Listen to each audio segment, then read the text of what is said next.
بسم اللہ الرحمن الرحیم۔ ہر طرح کی تعریفیں اس رب کائنات کی جس نے اپنا وصف بیان کیا، یعلم خائنۃ الاعین وما تخفی الصدور، کہ جانتا ہے وہ ذات ہر اس نگاہوں کو جو خیانت کرتی ہے، اور ہر رازوں کے چھپانے والے سینوں کے بارے میں جانتا ہے۔ میں اس پروردگار کا گواہی دیتا ہوں کہ اس کے سوا کوئی معبود نہیں، اور وہ اکیلا ساری کائنات کا حاکم، مالک، مربی اور پالنہار ہے۔ ساری چیزوں کا علم اسے ہے، اور ساری آسمان و زمین کی چیزیں اسی کی تسبیح بیان کرتی ہے۔ فرمایا وَإِن مِّن شَيْءٍ إِلَّا يُسَبِّحُ بِحَمْدِهِ وَلَكِن لَا تَفْقَهُونَ تَسْبِيحَهُمْ، کہ اس کائنات میں کوئی چیز نہیں، ذرہ بھی، جمادات بھی، مخلوقیں بھی، ساری کی ساری اسی ذات کی تسبیح اور حمد بیان کرتی ہے، لیکن تم اس کی تسبیح کو نہیں جانتے۔ پھر میں گواہی دیتا ہوں کہ بے شک محمد عربی صلی اللہ علیہ وسلم اللہ کے بندے اور اس کے رسول ہیں۔ اللہ نے انہیں آخری پیغمبر منتخب فرمایا۔ درود و سلام ہو آپ پر، آپ کے اصحاب پر، آپ کے آل و اولاد پر، اور ہر اس شخص پر جس نے نبی اکرم صلی اللہ علیہ وسلم کی ہدایت کو اختیار کیا۔ اے اللہ کے بندو، اللہ تعالیٰ سے ڈرتے ہوئے جانو کہ وہی ہر پل ہمارا نگراں اور نگہبان ہیں، اور ان کی تمام نعمتوں کی حفاظت کرو، قدر کرو، اور اس کی نافرمانی ہرگز نہ کرو۔ اور یقیناً نگاہ کی نعمت یہ سب سے عظیم الشان اور قیمتی نعمت ہے۔ اس نعمت کی حقیقت یقیناً وہی جانتا ہے جس کے پاس قوت بینائی نہیں۔ جنہوں نے اپنی نگاہ کھو دیا ہے، آپ انہیں پوچھیں کہ کیا ہے اس کی قیمت۔ فرمایا اللہ تعالیٰ نے قل هو الذی انشأکم وجعل لکم السمع والابصار والافئدہ قلیلا ما تشکرون، وہی وہ ذات ہے جس نے تمہیں پیدا فرمایا اور تمہارے کان بنائے، تمہارے لیے نگاہیں بنائیں، آنکھ بنایا اور تمہارا دل بنایا، بہت ہی کم تم اس رب کا شکر گزار ہو۔ اور ان لوگوں کے لیے جن کی نگاہیں اللہ تعالیٰ نے لے لی ہے، چھین لیا ہے، اس کی حکمت ہے، وہ جانتا ہے، ان لوگوں کی تسلی کے لیے فرمایا۔ حدیث ہے اور صحیح حدیث ہے، من اذهبت حبیبتیہ فصبر واحتسب لم ارد له ثوابا دون الجنہ، جس کی میں نے دو پیاری نعمتیں نگاہ کی لے لی ہے، تو اگر وہ صبر کرتا ہے اس پر اور اللہ تعالیٰ سے امید کرتا ہے کہ یقیناً مجھے اس کا اجر دے گا، تو میں اس کے لیے جنت کے سوا اور کسی ثواب کا سے میں راضی نہیں ہوتا، یعنی اسے اللہ تعالیٰ جنت دے کر کے رہے گا۔ اے اللہ کے بندو، نگاہ ایک عظیم نعمت ہے۔ اس نعمت کے ذریعے آپ انہی چیزوں کو دیکھنے میں محظوظ ہوئیں جسے اللہ نے آپ کے لیے مباح اور جائز قرار دیا ہے، اور ان تمام چیزوں سے اپنی نگاہوں کو پھیر لیں جسے اللہ نے آپ کے لیے حرام قرار دیا ہے۔ اور یہ مباح ہے، جائز ہے، بلکہ یہ مطالبہ کیا گیا ہے قرآن مجید کے اندر کہ آپ اللہ تعالیٰ کی ان آسمان و زمین کی بادشاہت کو دیکھیں اور دیگر مخلوقات کے اندر غور و فکر کریں۔ فرمایا اللہ نے افلا ينظرون الى الابل كيف خلقت، کیا یہ لوگ اونٹ کی طرف نہیں دیکھتے کہ اللہ تعالیٰ نے اسے کس عظیم الشان اور عجیب و غریب ڈھانچے میں پیدا کیا۔ وَإِلَى السَّمَاءِ كَيْفَ رُفِعَتْ، اور کیا آسمان کی طرف نہیں دیکھتے کہ کس طریقے سے آسمان کو اللہ نے بلند فرمایا۔ وَإِلَى الْجِبَالِ كَيْفَ نُصِبَتْ، اور پہاڑوں کی طرف کیا یہ نہیں دیکھتے کہ اللہ نے اسے کس طریقے سے گاڑا ہے اور نصب کیا ہے۔ وَإِلَى الْأَرْضِ كَيْفَ سُطِحَتْ، اور کیا زمین کی طرف نہیں دیکھتے کہ اسے اللہ نے کس طرح سے بچھایا ہے جس میں یہ زندگی گزارتے ہیں۔ جی ہاں، یہ حرام ہے ہمارے اوپر کہ اللہ کی حرام کردہ چیزوں میں اپنی نگاہیں ڈالیں۔ یہ نگاہی ہے جو بدترین چیزوں میں دیکھتی ہے، تو یہ نگاہ ہمارے دل کو بیمار کر دیتی ہے، یہ ہمارے ایمان کو کمزور کر دیتی ہے، اور ہمارے اخلاق اور کردار کو پارا کر دیتی ہے، اسے خراب و برباد کر دیتا ہے، یہاں تک کہ ہماری حیا و شرم ختم ہو جاتی ہے، اور ایسے لوگ اوندھے منہ زمین پر گر پڑتے ہیں، خسر الدنیا والآخرہ ذالک هو الخسران المبین. اور ایسے لوگوں کے ہی بارے میں کہا گیا کہ یہ دنیا اور آخرت کی تمام چیزوں کو نقصان میں ڈال دیتا ہے، اور یہ بہت بڑا گھاٹا ہے. میرے محترم حضرات، نگاہ یہ عظیم نعمت ہے، لیکن اس کو حرام چیزوں میں ڈالنا، اللہ آپ کا بھاڑا کرے کہ وہ حرام چیزیں جو زنا کی طرف لے جاتا ہے، وہ زنا جو انسان کی زندگی کا سب سے عظیم اور بدترین گناہ ہے، یہ نگاہ ہی ہے جو زنا کاری کے پوسٹنگ کرتا ہے، زنا کی طرف لے جاتا ہے، اور یہ فحش کاری کا دوست ہے، شیطان کی رسی اور ڈور ہے. تو اے میرے بھائیو، یہ جان لیں کہ یہ نگاہ حرام یا حرام چیزوں میں نگاہ ڈالنا یہ زہر آلود تیر کے مانند ہے جو ہمارے اور آپ کے دلوں کے اندر چیرتا پھاڑتا سرایت کرتا ہے، اور یہ زہر آلود ہمارے دلوں کے اندر اپنا کام کرتا ہے. کتنی نگاہیں ہیں جس نے عمل صالح سے ہمیں روکا ہے، کتنی نگاہیں ہیں جنہوں نے ہی ہمیں بدترین برائی کی طرف اور اللہ کی نافرمانی کی طرف دھکیل دیا. اور اسی وجہ سے ہمارے نبی اکرم صلی اللہ علیہ وسلم نے ہر حرام چیزوں کے اندر نگاہ ڈالنے والے اور پڑھنے میں ہر حرام شے کے اندر نگاہوں کو ڈالنے سے کے راستوں سے روکتے ہوئے، تمام طرح کے ان راستوں سے روکتے ہوئے جو حرام کی طرف لے جاتی ہے، ان سے روکتے ہوئے اللہ کے رسول صلی اللہ علیہ وسلم نے فرمایا تھا اپنے صحابہ کرام سے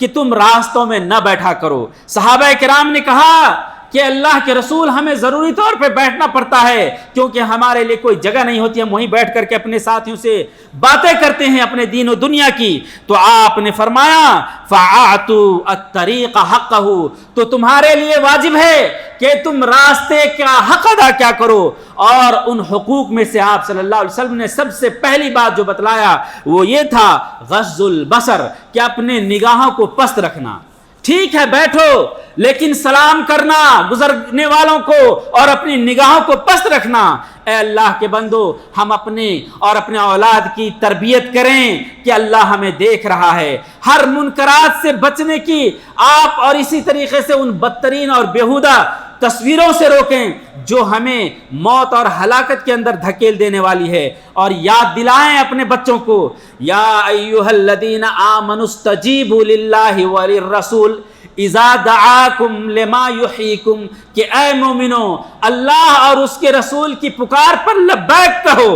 جب کبھی بھی وہ تمہیں بلائیں. حقیقت میں جو وہ تمہیں بلا رہے ہیں وہی صحیح اور سچی زندگی ہے، وہ تمہیں صحیح زندگی کی طرف بلایا جا رہا ہے. اور فرمایا قل للمؤمنین یغضوا من ابصارہم ویحفظوا فروجہم، کہ اے نبی اکرم صلی اللہ علیہ وسلم آپ مومنوں سے کہہ دیں کہ اپنی نگاہوں کو پست رکھا کریں اور اپنی شرمگاہوں کی حفاظت کیا کریں، اور وہ ذات کے بارے میں یقین رکھیں کہ یعلم خائنۃ الاعین وما تخفی الصدور، کہ ہر خیانت کرنے والی نگاہوں اور ہر راز کے چھپانے والے سینوں کو جانتا ہے. ہم میں سے کوئی یہ جرأت نہیں کر سکتا کہ اپنی باپ، اپنی ماں اور اپنے بھائی کے سامنے کسی حرام چیز کی طرف نظر ڈالیں. تو کیا آپ اپنے پروردگار کو، اپنے رب کو اتنا کم تر جان رکھے ہیں کہ آپ ان کو جانتے ہیں کہ وہ ہمیں دیکھ رہا ہے، پھر بھی آپ نگاہوں کو حرام چیزوں میں ڈال رکھے ہیں؟ اپنی زندگی کو میرے بھائیوں حیا اور شرم سے آباد کرو، شرم کی صفت سے متصف کرو، کیونکہ نبی اکرم صلی اللہ علیہ وسلم نے فرمایا ان لکل دین خلقا وخلق الاسلام الحیا، کہ ہر دین کا ایک اخلاق ہے، ایک امتیاز ہے، اور ہمارے دین اسلام کا اخلاق ہے شرم، حیا. تو اس لیے شرم کو اپناؤ. والحیاء شعبۃ من الایمان، اور حیا اور شرم ایمان کی ایک شاخ ہے. اے میرے مسلمان بھائیوں، اگر آپ اللہ تعالیٰ کے فرائض کو ادا کریں گے جس کا آپ کو ہمیں حکم دیا ہے، تو یقیناً اللہ تعالیٰ آپ کو اپنی نافرمانی سے بچا لے گا. کیا فرمایا؟ ان الصلاۃ تنہی عن الفحشاء والمنکر، کہ یقیناً نماز منکر اور فحش چیزوں سے روکتی ہے. یعنی حکم دیا نماز کا، آپ نماز سچے دل سے پڑھیں، آپ یقیناً بری چیزوں سے بچیں گے. اور میرے بھائیوں، زیادہ سے زیادہ نفلی عبادتیں کریں، طرح طرح کے نیک اعمال کے اندر اپنے آپ کو لگائیں. اللہ اپنی قدرت کاملہ سے آپ کو حرام چیزوں میں نظر ڈالنے سے مشغول کر دے گا اور آپ کو بچا لے گا. فرمایا اللہ کے رسول صلی اللہ علیہ وسلم نے کہ ان اللہ قال، حدیث قدسی ہے کہ وما یزال عبدی یتقرب الی بالنوافل حتی احبہ، کہ میرا بندہ مسلسل مجھ سے تقرب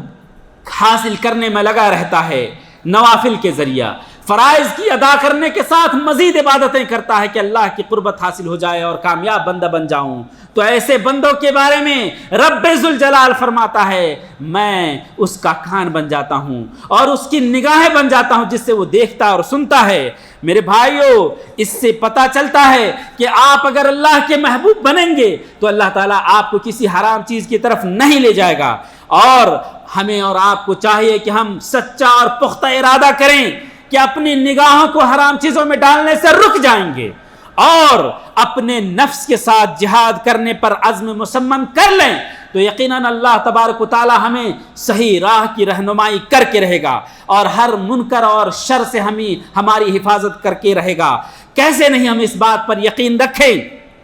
جبکہ نبی اکرم صلی اللہ علیہ وسلم کا یہ فرمان ہے وَمَن يَسْتَعْفِفْ يُعِفُّهُ اللَّهُ، جو پاک دامنی اختیار کرے گا اللہ تعالیٰ اسے یقیناً پاک دامن بنا دے گا۔ وَمَن يَتَصَبَّرْ يُصَبِّرُهُ اللَّهُ، جو اللہ تعالیٰ کے لیے صبر کرے گا اللہ تعالیٰ اسے صبر کی قوت عطا کرے گا۔ یعنی آپ حرام چیزوں میں نہ پڑیں، اس کے لیے آپ صبر کریں اور حلال چیز سے، حلال راستے سے اپنے خواہشات کو پورے کرنے کی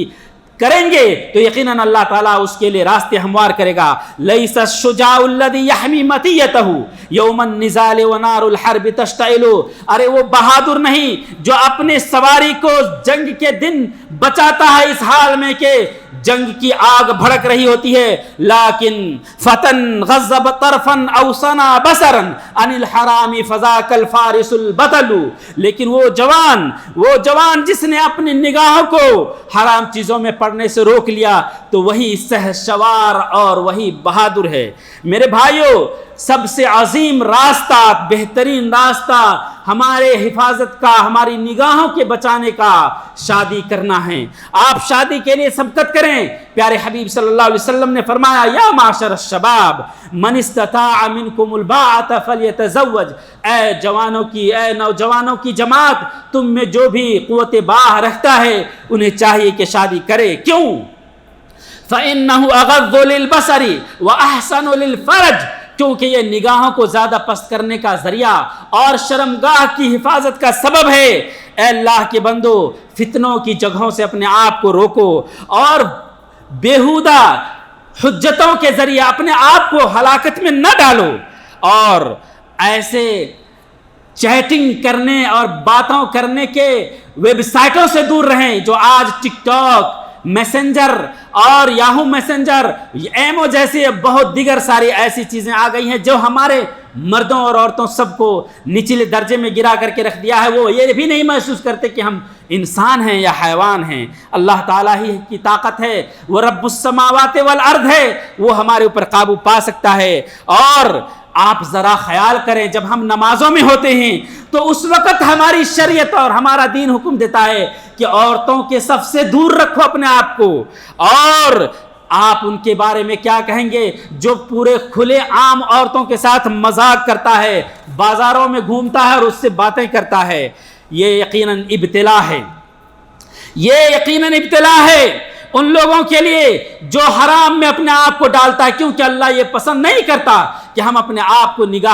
اپنی نگاہوں کو حرام میں ڈالیں، بلکہ یہ اللہ تعالیٰ کی طرف سے ابتلا ہے، کیونکہ اللہ نے تو یہ فرمایا ان اللہ یحب التوابین ویحب المتطہرین، ارے اللہ تو توبہ کرنے والے بندوں کو اور پاکیزگی اختیار کرنے والوں کو پسند فرماتا ہے۔ سچ فرمایا فلما زاغوا ازاغ اللہ قلوبہم واللہ لا یہدی القوم الفاسقین، جب انہوں نے اپنے دل کو ٹیڑھا کر دیا تو اللہ نے انہیں جب انہوں نے ٹیڑھی راہ کو، غلط راہ کو اختیار کیا لوگوں نے، تو اللہ نے ان کی دلوں کو ٹیڑھا کر دیا، اور اللہ فاسق قوم کو ہدایت نہیں دیتا۔ اے اللہ کے بندو، جنہوں نے اپنے نگاہوں کو عورتوں